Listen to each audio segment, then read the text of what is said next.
नमस्कार मित्रों, मैं सुनील सिंह चौहान आपके अपने चैनल सूर्यवंशम ज्ञान सागर में आपका स्वागत करता हूं।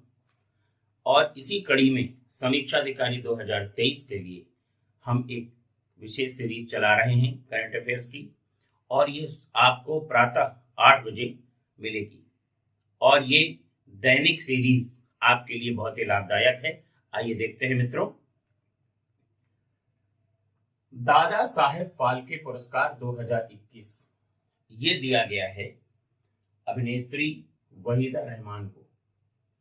देखिए, दादा साहब फाल्के पुरस्कार फिल्म के क्षेत्र में भारत का एक प्रतिष्ठित और बड़ा पुरस्कार है।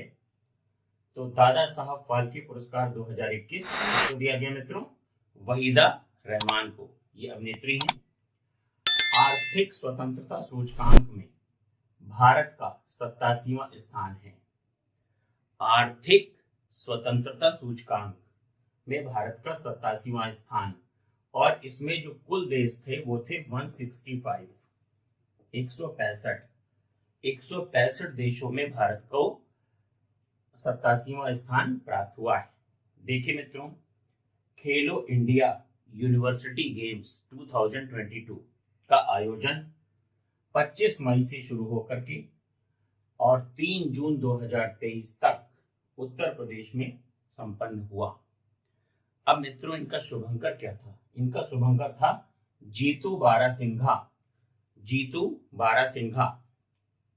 तो खेलो इंडिया यूनिवर्सिटी गेम्स 2022 का मस्कट या शुभंकर क्या था? जीतू बारासिंघा। भारतीय प्रतिस्पर्धा आयोग की पहली महिला अध्यक्ष रवनीत कौर। रवनीत कौर, ये ध्यान दीजिए। भारतीय प्रतिस्पर्धा आयोग की पहली महिला अध्यक्ष रवनीत कौर। अब जरा ध्यान दें मित्रों, एनसीईआरटी को 1 सितंबर 2023 को डीम्ड विश्वविद्यालय का दर्जा दिया गया। डीम्ड विश्वविद्यालय का दर्जा दिया गया।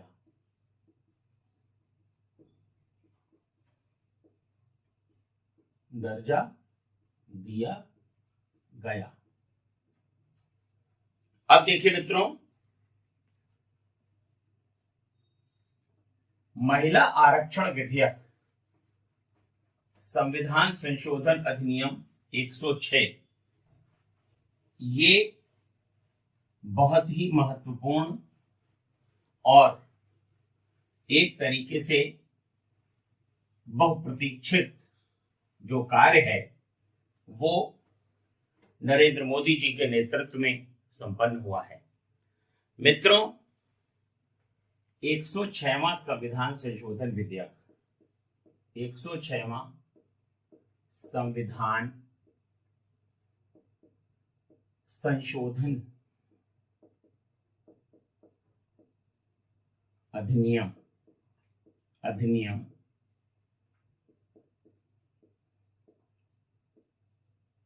पारित किया गया।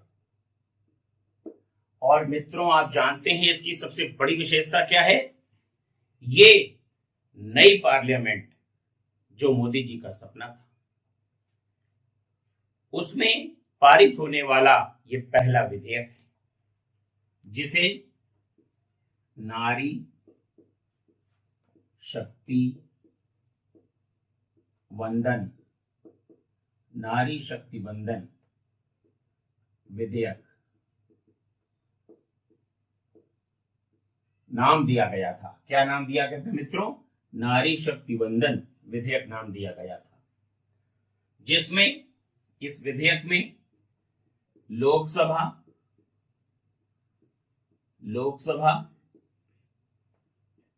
राज्यों की विधान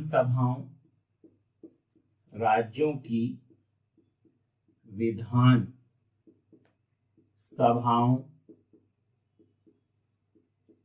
दिल्ली सहित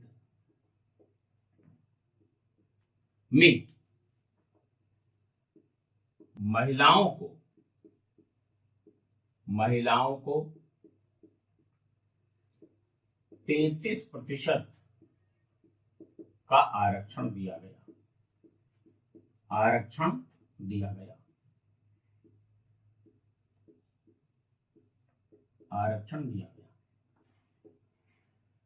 देखिए मित्रों, लोकसभा और राज्यों की विधानसभाओं दिल्ली सहित, इसका तात्पर्य यह है कि देश के 28 राज्यों में विधानसभाओं का गठन है और उसके बाद 2 ऐसे केंद्र शासित प्रदेश हैं, दिल्ली और पौंडीचेरी, जिसमें विधानसभा का गठन है।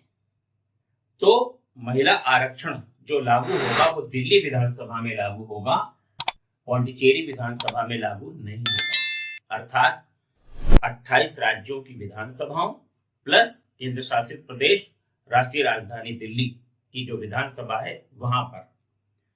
अब यहां पर मित्रों, ये जो 33% आरक्षण है उससे संबंधित कुछ विशेष तथ्य हैं, जरा उन्हें देखिएगा। संविधान के अनुच्छेद 330 में लोकसभा में SC ST अर्थात अनुसूचित जाति और अनुसूचित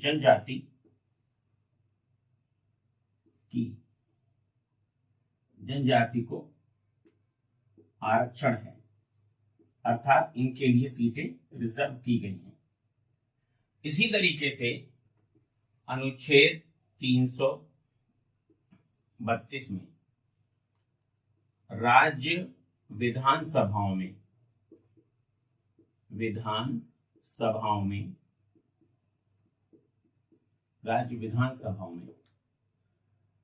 SC ST को आरक्षण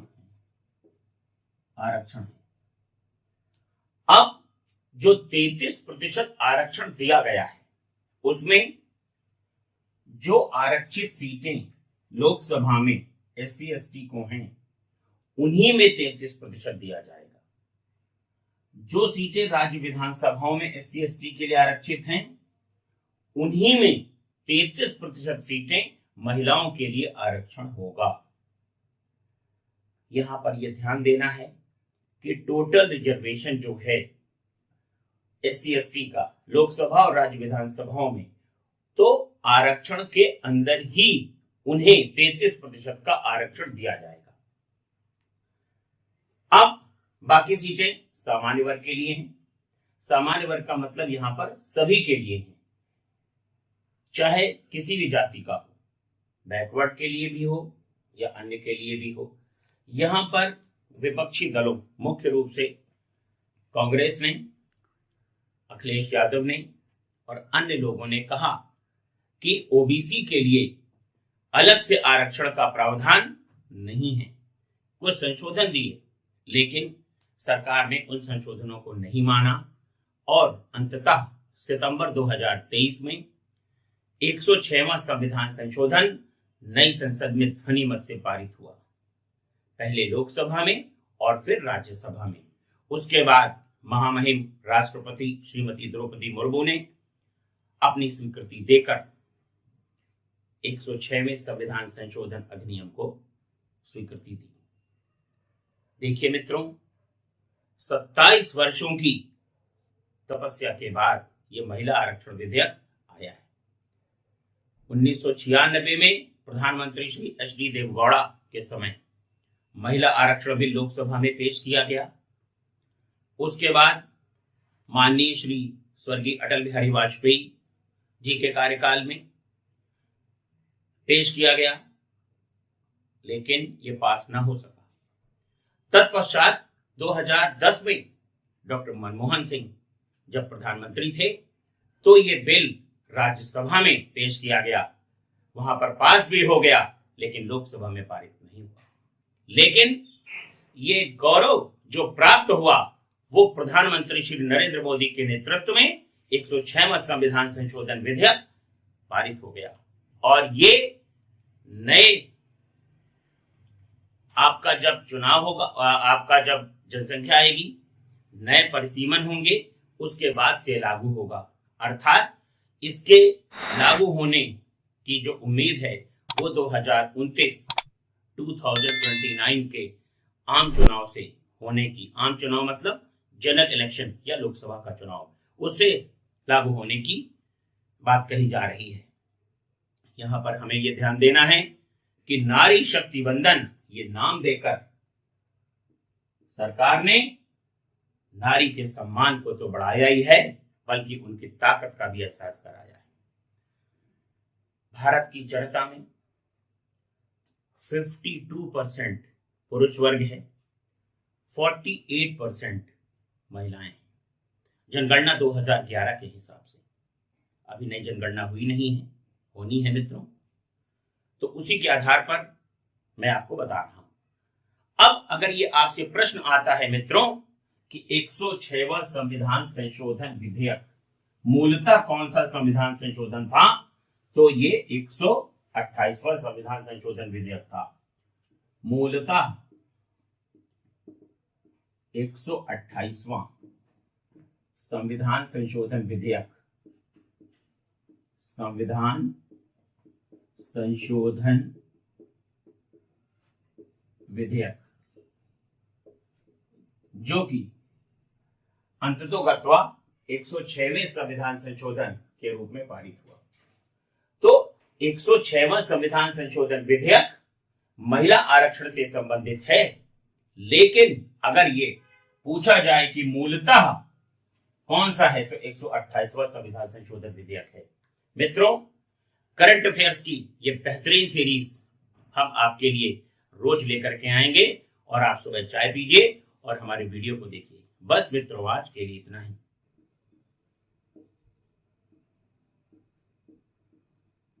देखिए, रॉ के प्रमुख जो बनाए गए हैं वो हैं रवि सिन्हा।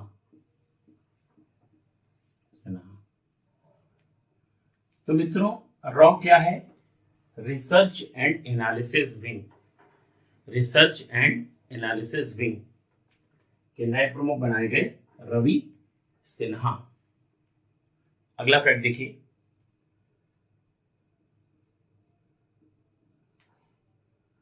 अंतरराष्ट्रीय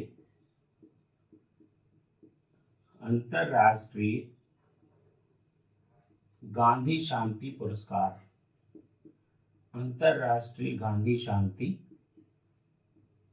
पुरस्कार, अंतरराष्ट्रीय गांधी शांति पुरस्कार 2021 ये दिया गया है मित्रों गीता प्रेस को। गीता प्रेस, गीता प्रेस कहाँ है मित्रों?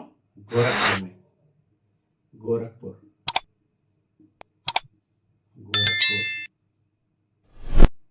उत्तर प्रदेश में। देखिए, गीता प्रेस धार्मिक पुस्तकों के लिए जाना जाता है, और गीता प्रेस कहां पर है मित्रों? गोरखपुर में। तो अंतरराष्ट्रीय गांधी शांति पुरस्कार 2021 जो दिया गया, वो दिया गया मित्रों गीता प्रेस को। गीता प्रेस कहां पर है? गोरखपुर उत्तर प्रदेश में।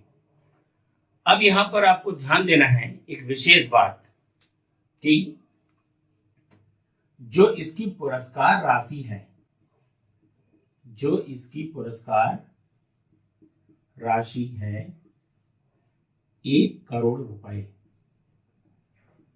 1 करोड़ रुपए वो गीता प्रेस ने वापस कर दी, नहीं स्वीकार की, नहीं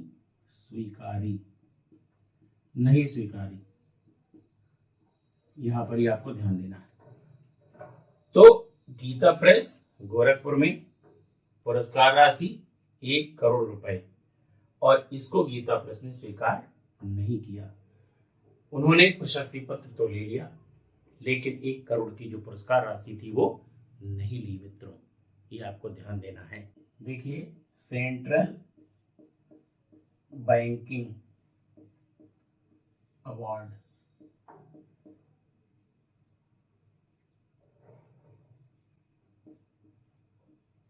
सेंट्रल बैंकिंग अवार्ड 2023। इसमें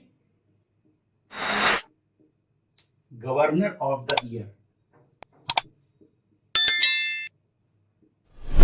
गवर्नर ऑफ द ईयर का जो पुरस्कार दिया गया, तो सेंट्रल बैंकिंग अवार्ड 2023 में जो गवर्नर ऑफ द ईयर का पुरस्कार दिया गया मित्रों, वो दिया गया आरबीआई अर्थात रिजर्व बैंक ऑफ इंडिया के 25वें गवर्नर, 25वें आरबीआई के 25वें गवर्नर श्री शक्तिकांत दास को, शक्तिकांत दास को। तो सेंट्रल बैंकिंग अवार्ड 2023 में गवर्नर ऑफ द ईयर का पुरस्कार दिया गया भारतीय रिजर्व बैंक के 25वें गवर्नर श्री शक्तिकांत दास को।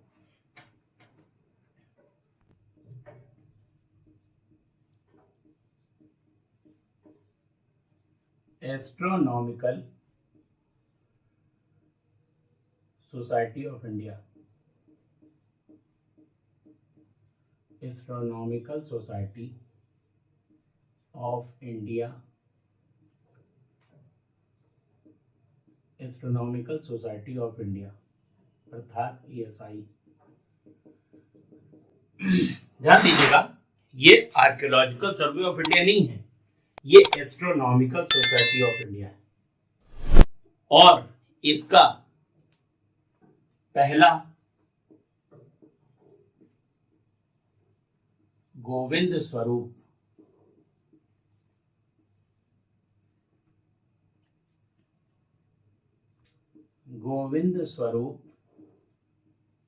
लाइफ टाइम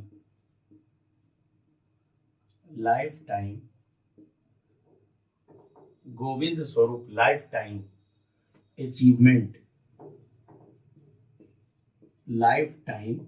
अचीवमेंट पुरस्कार जो दिया गया है, वो दिया गया है नार्लिकर महोदय को, प्रोफेसर जयंत विष्णु नार्लिकर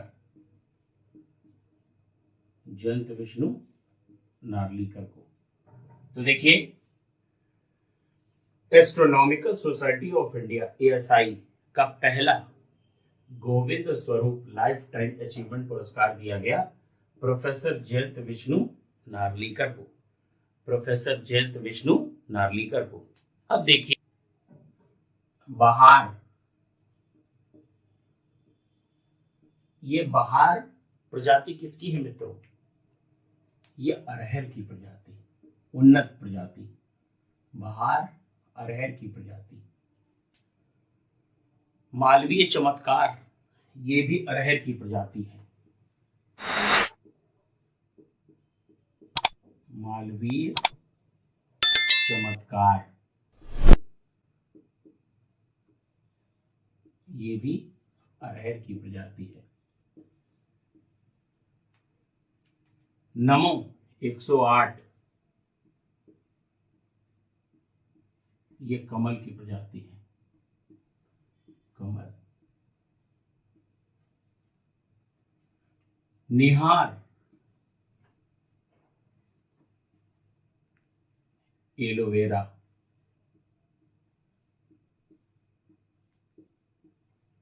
निहार एलोवेरा की प्रजाति है।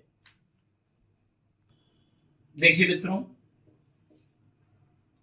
राष्ट्रपति महामहिम श्रीमती द्रौपदी मुर्मू जी को सूरीनाम का सर्वोच्च सम्मान दिया गया। उसका नाम क्या है? Grand order of the chain of the yellow star. तो भारत की जो महामहिम राष्ट्रपति जी हैं श्रीमती द्रौपदी मुर्मू जी, उनको सूरीनाम का सर्वोच्च सम्मान grand order of the chain of the yellow star प्रदान किया गया है। और यह पुरस्कार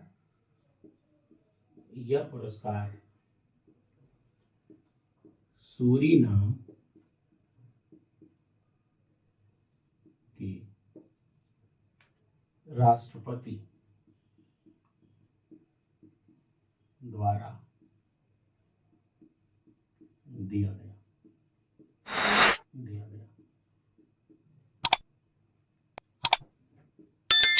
यह पुरस्कार पाने वाली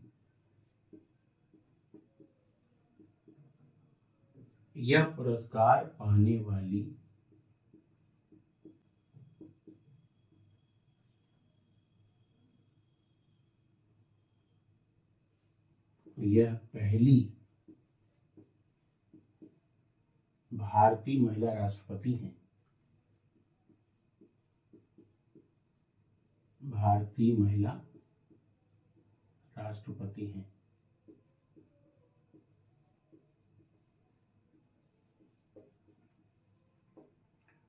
तो सूरीनाम का सर्वोच्च सम्मान है ये grand order of the chain of the yellow star.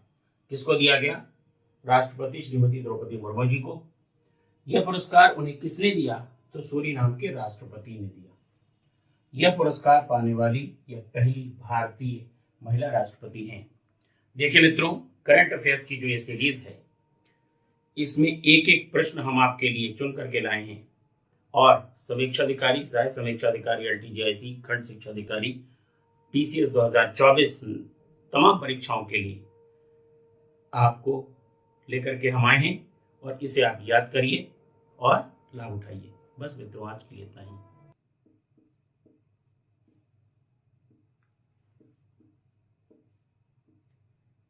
देखिए मित्रों, अर्थ ओवरशूट डे। ये अर्थ ओवरशूट डे क्या है? ये किसी भी कैलेंडर वर्ष में एक अनुमान है कि जिस दिन मानव ने उस वर्ष के लिए एक निश्चित मात्रा प्राकृतिक संसाधनों की उसका उपभोग कर लिया है, उस दिन को, उस तारीख को अर्थ ओवरशूट डे कहा जाता है। इसको मनाना प्रारंभ किया गया मित्रों 2010 से और 2023 में इसकी जो तारीख थी वो थी 2 अगस्त। तारीख थी 2 अगस्त। तो देखिए अर्थ क्या है इसका? किसी कैलेंडर वर्ष में, किसी कैलेंडर वर्ष में, किसी कैलेंडर वर्ष में वह तिथि जिस दिन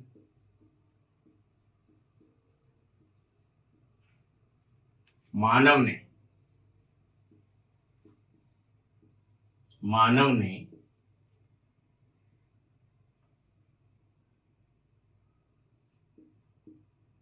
उस वर्ष के लिए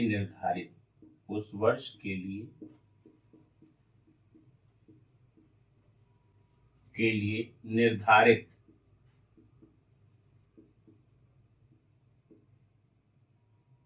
प्राकृतिक संसाधनों का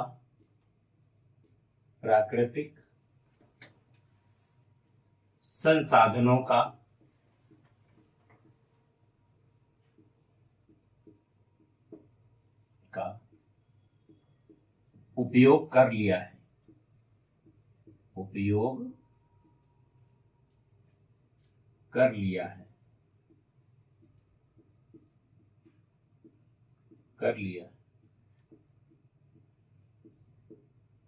तो कहने का तात्पर्य है कि अर्थ ओवरशूट डे क्या है? तो किसी कैलेंडर वर्ष में वह तिथि जिस दिन मानव ने उस वर्ष के लिए निर्धारित प्राकृतिक संसाधनों का उपयोग कर लिया है। तो ऐसी स्थिति में 2023 के लिए ये दिन कब आया? ये आया 2 अगस्त 2023। तो आपसे पूछा जाएगा मित्रों कि अर्थ ओवरशूट डे 2023 के लिए कौन सा था? तो वो था मित्रों 2 अगस्त 2023। देखिए,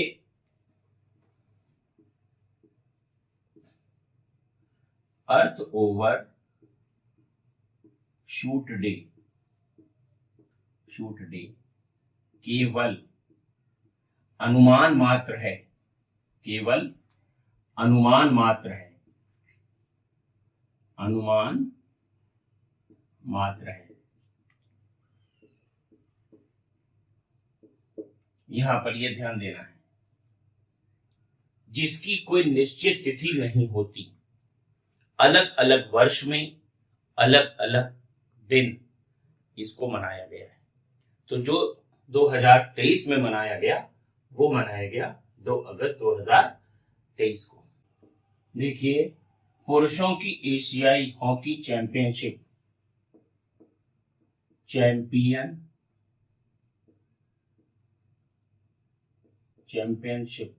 2023। देखिए, पुरुषों की एशियाई हॉकी चैंपियनशिप 2023 का आयोजन भारत में हुआ। आयोजन कहां हुआ मित्रों? तो ये आयोजन हुआ भारत में। तो भारत जो था ये मेजबान देश है, अर्थात आयोजन कहां हुआ? भारत पे हुआ। जैसे विश्व कप क्रिकेट 2023, इसका भी आयोजन कहां हो रहा है मित्रों? भारत में हो रहा है।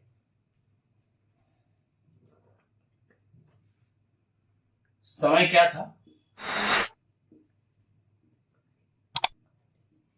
3 से 12 अगस्त 2023। समय क्या था? 3 से 12 अगस्त 2023। इसमें विजेता भारत और उपविजेता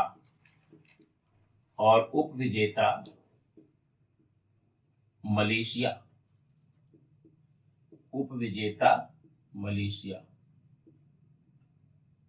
और तीसरा स्थान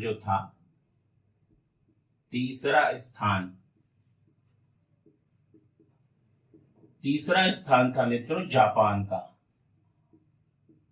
तीसरा स्थान जापान का। देखिए, फाइनल मैच में, जब फाइनल मैच इसका हुआ, फाइनल मैच में भारत ने मलेशिया को 4-3 से पराजित किया, 4-3 से हराया, 4-3 से हराया। तो पुरुषों की एशियाई हॉकी चैंपियनशिप 2023, यहां पर आपको ध्यान देना पड़ेगा। आयोजन स्थल इसका था भारत। समय 3 से 12 अगस्त 2023। विजेता कौन रहा इसका? भारत, और उपविजेता मलेशिया। तीसरा स्थान था मित्रों जापान का। फाइनल मैच में भारत ने मलेशिया को 4-3 से हराया। मित्रों, आपको मालूम है इस बार भारतीय टीम के कप्तान कौन थे? हरमनप्रीत सिंह।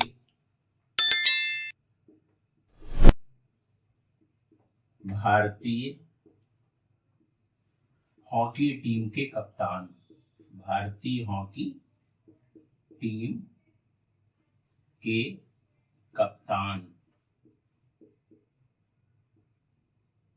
भारतीय हॉकी टीम के कप्तान थे हरमनप्रीत सिंह। हरमनप्रीत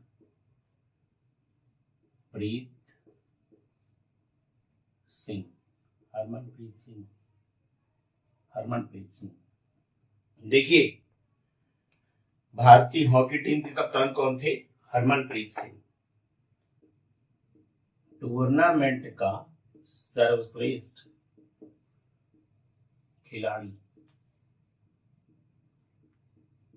या player of the tournament Mandeep Singh.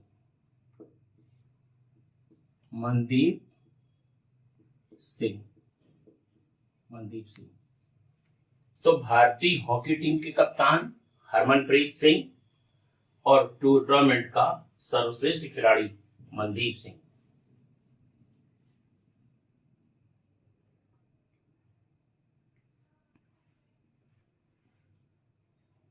किम जाए हियोन,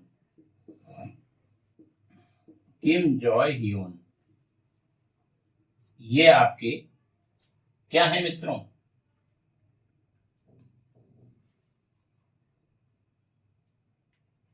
सर्वश्रेष्ठ गोलकीपर। सर्वश्रेष्ठ गोलकीपर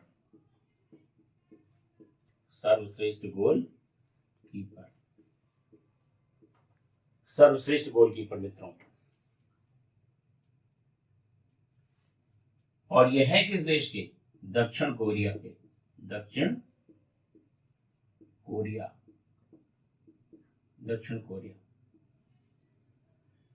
देखिए, भारत इस टूर्नामेंट को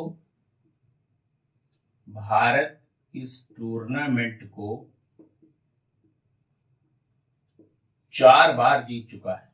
4 बार जीत चुका है।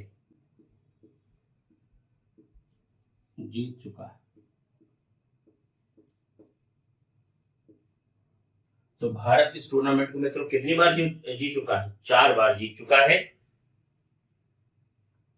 कब? 2011, 2016, 2018 और 2023।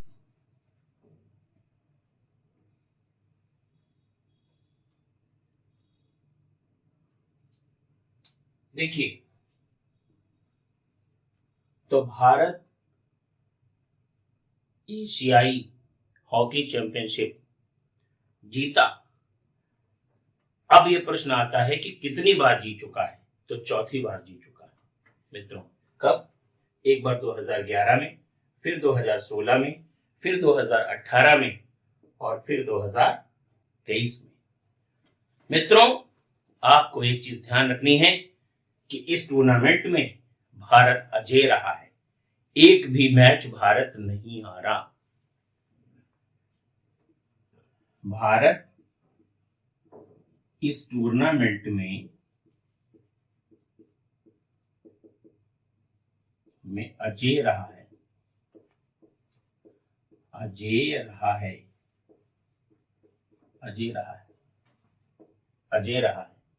यहां पर आप ध्यान दें।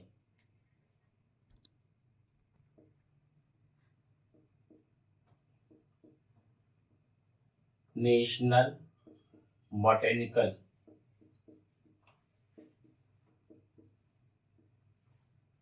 Research institute, national botanical research institute या NBRI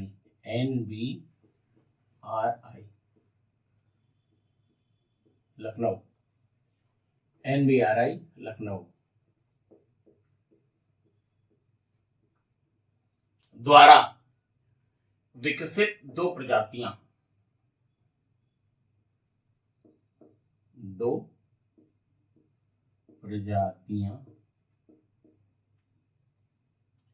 विकसित की गई,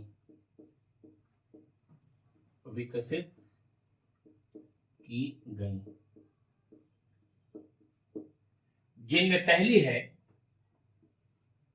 नमो 108 ये कमल की प्रजाति है, कमल के फूल की प्रजाति है। तो एनबीआरआई मित्रों, एक फैक्ट आपको और मिला, नेशनल बॉटेनिकल रिसर्च इंस्टीट्यूट, ये कहां पे है मित्रों? लखनऊ में है। इसने 2 प्रजातियां विकसित करी, एक तो नमो 108। नमो 108 क्या है? कमल के फूल की प्रजाति, कमल के फूल की प्रजाति है। और जो मित्रों इसके फूल हैं वो खिलते हैं मार्च से दिसंबर, मार्च से दिसंबर तक, मार्च से दिसंबर तक। दूसरा निहार, निहार ये एलोवेरा, एलोवेरा की प्रजाति है, विकसित प्रजाति है। और सामान्य एलोवेरा से, सामान्य एलोवेरा से, सामान्य एलोवेरा से 2.5 गुना जेल इसमें होता है, गुना जेल होता है, होता है। तो देखिए, national botanical research institute Lucknow में इसने 2 प्रजातियां विकसित करी, एक तो नमो 108 कमल के फूल की प्रजाति, मार्च से दिसंबर तक ये खिलती है। दूसरा निहार, ये एलोवेरा की प्रजाति है, सामान्य एलोवेरा से 2.5 गुना जेल इसमें ज्यादा होता है। देखिए मित्रों, इस तरीके का जो करंट अफेयर्स है वो मैं लाया हूं कि परीक्षा के इर्द गिर्द ही आपको रहना है। करंट अफेयर्स तो बहुत है, जो दिन बीत गया करंट अफेयर्स बन गया, लेकिन परीक्षा में क्या आना है और क्या नहीं आना, इसका अनुभव आपको होना चाहिए।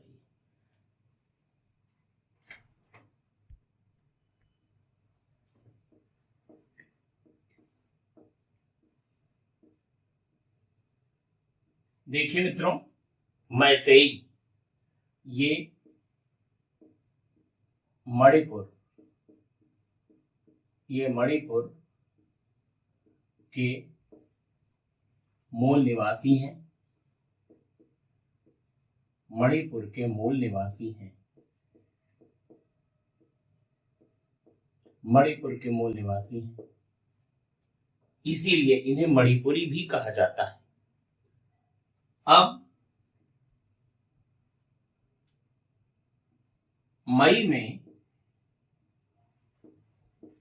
मणिपुर उच्च न्यायालय,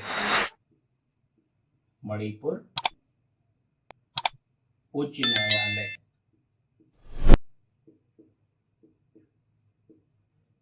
न्यायालय के आदेश के विरोध में, आदेश के विरोध में, विरोध में